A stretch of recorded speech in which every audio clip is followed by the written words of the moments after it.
Hi everyone, I'm Lindsay Ferrier with CafeMom. Presidential elections have been known to ruin friendships, create problems with coworkers, even start family feuds. But what happens when you're a diehard supporter for one candidate and your spouse feels exactly the same way about the other side? Well, we are in a suburban Nashville neighborhood today, and we're about to find out. There is such a thing as fair fighting in any...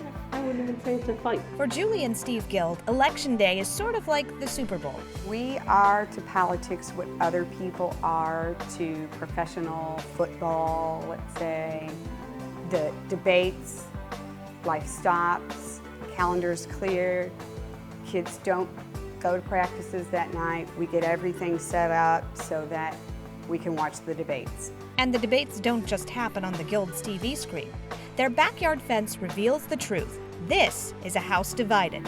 As you can imagine, these signs have led to some interesting conversations with neighbors. At first they were confused. They thought that someone had vandalized their house. They're like, who did that to your yard? Who put all the signs up in your yard? I'm like, oh no, they're ours. The confusion grew over which Gild is the Democrat and which is the Republican. I can't believe you married a Democrat. And then they go on and they rip the current administration, whoever it is, or whoever they don't like. And then I have to inform them the exact opposite. And then they take a couple steps away from me like they're gonna catch it. Like, that's on me, you know?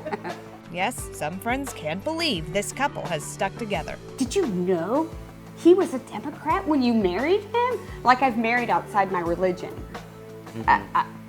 Or a space alien. It's true. Or a space alien. Steve and Julie's party differences have led to some tense negotiations. But unlike some politicians in Washington, they found a way to compromise. Usually when it gets really bad, I'll say, do you want to be happy tonight? Then I win. So that's... And you're okay with that? I'm okay with that. So I'm okay with that. And because I just nod my head and say, yes, dear. And that's it. And we put on our nightcaps and read our books, and there you go. I go for the hollow victory. It's right. okay. And the next morning, it's just we start all over again. Yeah. But you know... ...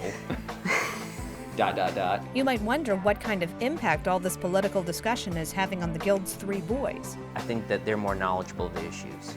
I think they hear us talking about foreign policy. They hear us talking about economic policy and crime and justice issues, and that might not be dinner conversation in other households, especially amongst couples or parents who agree with each other. 11-year-old Adam admits it's not always easy to toe the line around here. It's hard because my mom's trying to convince me to be a Republican, and my dad's telling me that I'm a Democrat.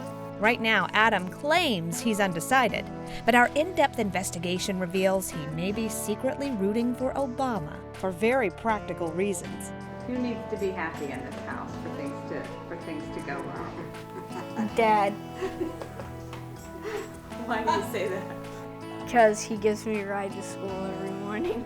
The Gilds may be at odds over who should be president, but they've clearly found a way to work around it. It's a lesson more of us could stand to learn. You know I do love you in spite of the fact yes, that I do.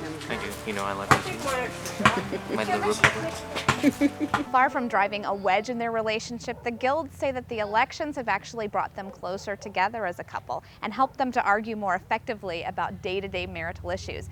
This might be the most bizarre form of couples therapy I've ever heard of, but if it works, it works. For CafeMom, I'm Lindsay Ferrier.